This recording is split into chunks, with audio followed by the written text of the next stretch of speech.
Prenons notre nouveau thème, effort intellectuel et aide d'en haut. Ça, c'est une référence à ce que vous faisiez remarquer tout à l'heure, Haïm. En plus de l'effort intellectuel que l'homme doit fournir pour parvenir à la compréhension ultime de toutes les sciences, une aide d'en haut est indispensable. Et nous y voilà. Rabbi Yehuda Halevi. Ah non, d'ailleurs, je prends en hébreu quand la Torah demande à ce que l'on fasse plus que son possible, ça porte un nom pour que après il y ait une aide du ciel. Je me souviens plus de ce nom, mais ça porte un nom pour que quand on arrive à se dépasser, qu'on ne dort pas pour étudier, on fait un tel effort que forcément il y a une aide qui vient du ciel après pour permettre de passer un cap, par exemple. C'est dit de plusieurs manières. Hein.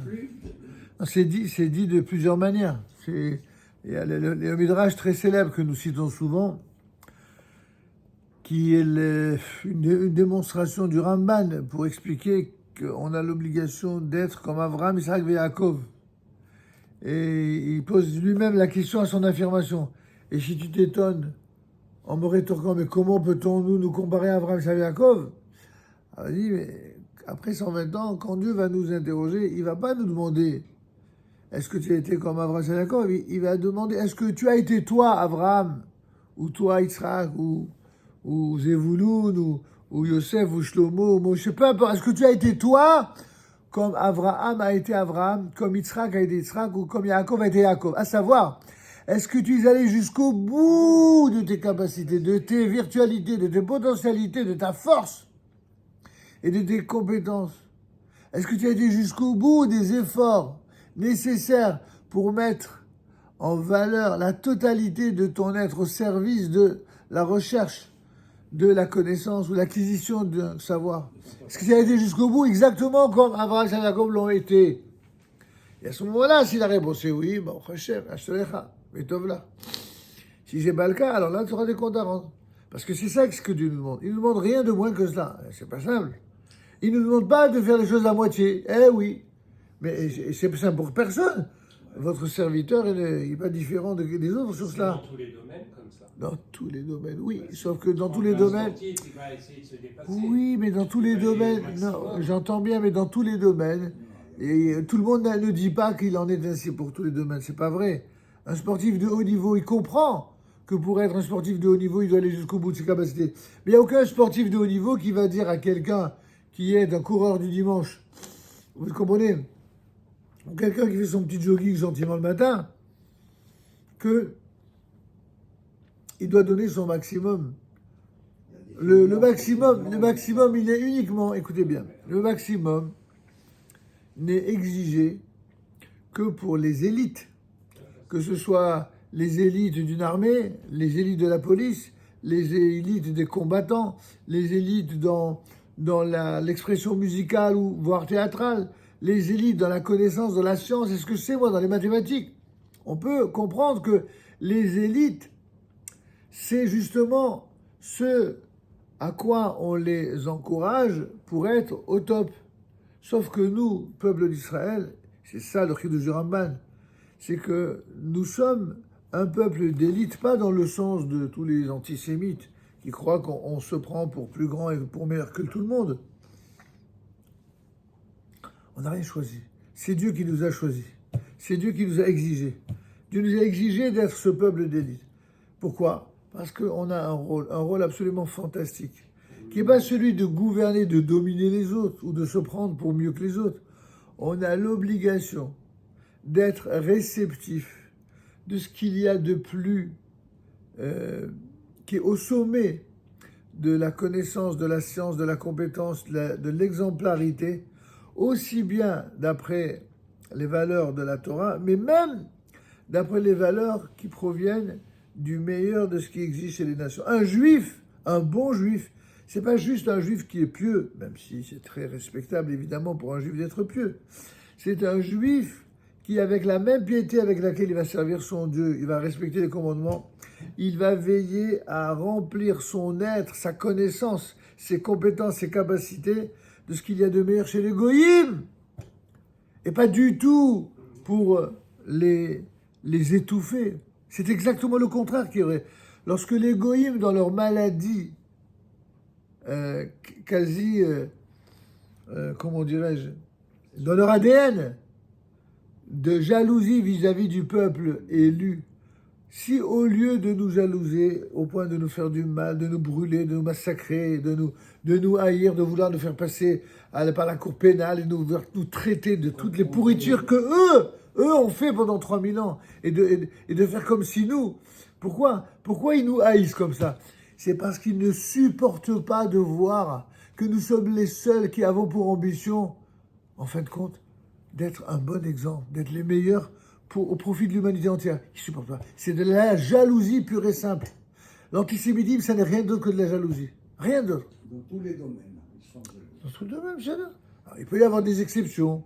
Il peut y avoir des jaloux qui, en plus de ça, n'aiment pas les juifs parce qu'il y a des juifs stupides qui se font remarquer. C'est possible. Mais ça, c'est juste un prétexte qui, malheureusement, va donner exceptionnellement et ponctuellement raison à l'abruti de service antisémite. Il y en a, mais c'est une exception. La règle, c'est qu'on est les moins nombreux sur la terre, et depuis la nuit des temps, on est toujours les moins nombreux. Et comme par hasard, on nous traite comme si on était les plus nombreux, comme si on était les plus riches, comme si on était les plus tous. Et pourquoi c'est comme ça? Ben, c'est parce que la réalité, c'est qu'on est vraiment les plus riches. Mais pas de la riche. Mais pas la plus riche. Mais non. Pas. Mais non. Mais je vous dis que non. C'est pas de cette richesse-là. La richesse dont le peuple juif est riche, c'est pas l'argent. Il y a quelques fortunes. La richesse ontologique. Nous sommes riches au niveau de notre être, aussi bien au plan individuel et plus encore au plan de la nation. Au plan de la nation, nous sommes la nation la plus petite et la plus riche de toutes les nations du monde. Et pourquoi on est riche? Parce qu'on n'est ni orgueilleux, à part quelques abrutis, on n'est ni orgueilleux, ni élitiste dans le sens des antisémites lorsqu'ils parlent de nous, et encore moins désireux de gouverner le monde pour faire du mal au monde. On désire, au contraire, on aspire à l'exemplarité et à faire du bien dans le monde. Israël ne fait que du bien dans le monde. Et comme ceux qui sont jaloux le sont d'une manière maladive, ils vont essayer de torpiller tout le bien que l'on fait en nous faisant passer pour ce qu'on n'est pas. Et en nous traitant de toutes les choses les plus mensongères, les vilainies les plus incroyables, les mensonges qui d'ailleurs ont caractérisé les antisémites de toutes les générations. Ils ont toujours inventé des choses. C'était vrai à l'époque où ils inventaient les puits un peu soi-disant empoisonnés par les Juifs, et puis ensuite les fameuses chalotes ou les matzot de Pessah qui étaient soi-disant mélangés dans le sang du chrétien. Mais qu'est-ce qu'ils n'ont pas inventé comme débilité incroyable, inimaginable? Et aujourd'hui, comme c'est passé de mode ce genre de débilité, alors qu'est-ce qu'ils vont? Ils vont dire que les Juifs sont des massacreurs d'enfants, sont des massacreurs de populations civiles. Ils vont jusqu'à inventer des innocents qui n'existent pas. Et innocenter des coupables absolument orduriers qui ont commis des choses terribles, abominables. C'est-à-dire qu'en fin de compte, leur jalousie maladive fait qu'ils inversent totalement l'accuseur en accusé, l'accusé en accuseur. Plus c'est gros et plus ça passe. Non, ça passe pas, ça passera pas, ça passe juste quelques temps. Il y a que tout. Des autres, ça passe. Même pas, mais quels autres? Encore une fois, ça ne passe pas, ça ne passe que pas. Ça ne passe, écoutez, mais pas du tout. Ça, il y a ce qui a passé. Encore une fois, souvenez-vous d'une chose. Il y a un klal. Il faut pas juste dire des phrases comme ça. Il y a un klal. Là où le mensonge passe, ça veut dire que nous, on fait pas exactement ce qu'il faut pour être encore plus dans le émet. C'est aussi simple que cela. Ça ne veut pas dire que ce qu'ils disent, on le mérite. Chas v'shalom, c'est pas ça que je dis. Je dis que notre devoir d'exemplarité, il va tellement loin, ce devoir, que, c'est ce que je disais à notre ami tout à l'heure, à Moshe, quand quelqu'un est responsable, que ce soit un responsable de famille, un chef de famille, ou que ce soit donc père ou mère, que ce soit un chef de communauté, un rabbin ou un président ou un président d'association, que ce soit un homme politique qui est responsable d'une région, n'en parlons pas d'un pays, que ce soit un homme d'État au plus haut niveau des grands pays de ce monde, quelle que soit la position de celui qui engage une responsabilité sur un ensemble, une collectivité, celui-là, on ne le laisse rien passer. Rien. Comme si tout d'un coup, il était Dieu. C'est un être humain. Un être humain qui, pour réaliser, il a besoin d'avoir d'être soutenu. Il a besoin d'avoir des gens de confiance. S'il a entouré lui-même de gens qui sont jaloux, comment il fait pour s'en sortir? Mais c'est très très bien que les hommes d'État soient entourés de jaloux. Vous savez pourquoi? Parce que plus les hommes d'État sont entourés de jaloux, plus ces hommes d'État comprennent ce que ça signifie que d'être juif. Mais bon, il y aurait beaucoup à dire sur le sujet, je ne veux pas trop déborder là-dessus. On était où donc? On était dans l'effort intellectuel. Donc en plus de l'effort intellectuel que l'homme doit fournir pour parvenir à la compréhension ultime de toutes les sciences, une aide d'en haut est indispensable. Rabbi Yehuda Halevi ajoute ici une phrase qui nous permet de mieux comprendre l'ensemble de la question des connaissances et de la science. Après avoir énuméré toute une série d'exemples où une connaissance précise des réalités concrètes est indispensable pour pouvoir déterminer convenablement quelle doit être la halakha compte tenu des données scientifiques connues, il ajoute au paragraphe 64, l'homme eût été incapable d'en élaborer les détails grâce à son seul raisonnement, sans aide divine. Et là, il y a une bombe qui va nous balancer et qui va ébranler le Kuzari. Il dit, tu sais, nous, on a l'humilité d'admettre et de reconnaître qu'un authentique Talmid Chacham, il doit connaître la science, il doit s'intéresser à tout. Mais à l'inverse, un homme de science, s'il n'a pas l'assistance divine, ses conclusions, elles seront faussées. Elles seront incomplètes. Vous comprenez ce qu'il est en train de nous dire là? Incomplète. Oui, bien sûr, incomplètes. Si, je répète, l'homme eût été incapable d'en élaborer les détails grâce à son seul raisonnement, s'il ne compte que sur son intellect, s'il n'a pas une aide divine. En effet, dit le Rav ici, la sagesse, la science, elle est infinie. S'il fut un temps où un même homme, pouvait posséder toute la science connue à son époque, on dit par exemple que Platon, en son temps, il connaissait tout sur tout. Le Rambam, en son temps, connaissait tout sur tout. Rabbi Eliyahu ben Amozeg, il connaissait tout sur tout. Il y a eu des êtres d'exception dont on a dit ou peut-être le Baal Shem Tov, le Gaon de Vilna, des gens qui connaissaient tout sur tout. Des êtres d'exception. Oui, à Mavdil. En tout cas, ce temps-là est depuis longtemps révolu. Aujourd'hui, on n'a plus des gens qui connaissent tout sur tout, à part peut-être Rabbi Google et encore. Personne ne peut plus tout savoir. Même dans les domaines qui lui sont familiers. Dans les domaines dans lesquels il travaille et dont il est pourtant spécialiste. Bien sûr qu'il est compétent, bien sûr qu'il est peut-être le meilleur, mais il existe des choses qu'il ignore. Mais au moins, parce que c'est un spécialiste, il sait qu'il ignore. Ça fait de la différence entre un véritable savant et un apprenti. Un but de ses connaissances. C'est pour ça qu'il y a la recherche, il y a des chercheurs. La médecine sait répondre aujourd'hui à beaucoup de questions qui étaient jadis mystérieuses, mais il en existe tout autant qui lui restent opaques. Et bien, des phénomènes restent encore inexpliqués, surtout dans le domaine du cerveau humain. Vous savez que les sciences, on dit toujours que la science médicale a fait d'énormes progrès, c'est vrai, elle n'arrête pas. Mais on ne connaît pas.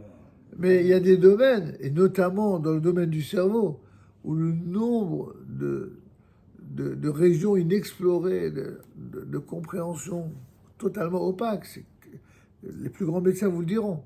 Moi, je ne suis pas médecin. D'accord ? Un simple mal de tête peut avoir tant de causes que le médecin ne peut que conjecturer. Il interroge le patient, il tente d'éliminer certaines causes, mais au bout du compte, il ne sait pas vraiment. Demandez à ceux qui ont des comment on appelle ça, les migraines, les vraies migraines. Je ne parle pas de celui qui a mal de tête. On a tous mal de tête, à un moment ou à un autre. Soit parce qu'on n'a pas dormi assez, soit parce qu'on n'a pas bu assez d'eau, soit parce qu'on a un excès de diabète, ce que je sais moi, ou de cholestérol. Ou tout en même temps. Ou tout en même temps. Ouais. Ou une salade juive de tout ça, un festival. D'accord ?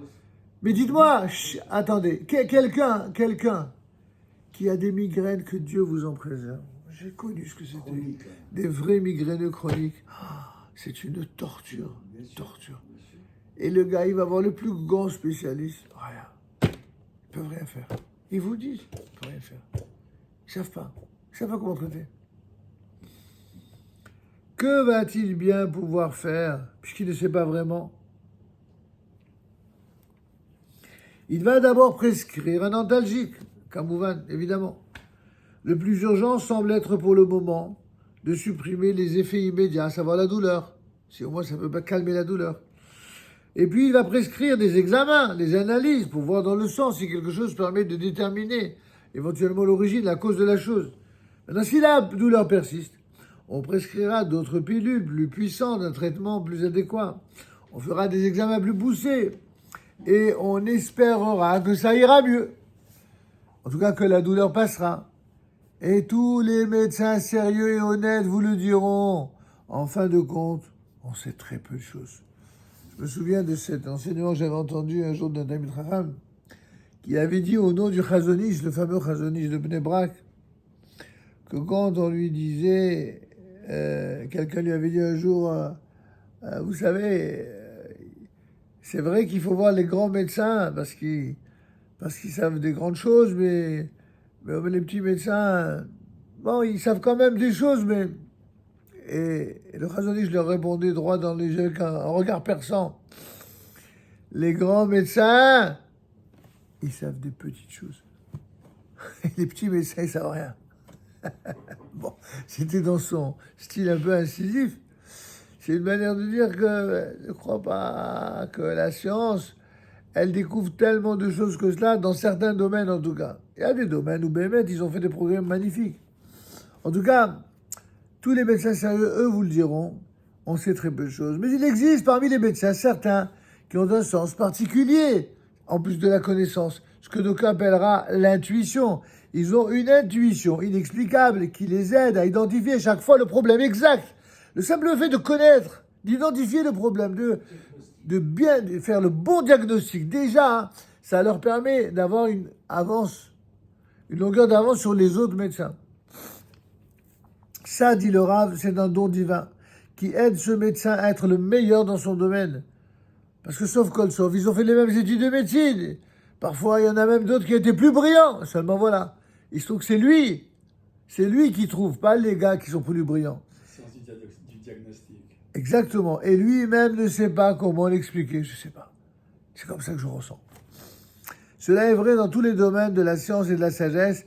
Pour pénétrer vraiment au plus profond d'un domaine de la connaissance, quel qu'il soit, pour en sonder et en comprendre les secrets, l'homme a besoin d'une aide divine et sans elle, il échouera. Ça, c'est vrai. Très bien, bonsoir.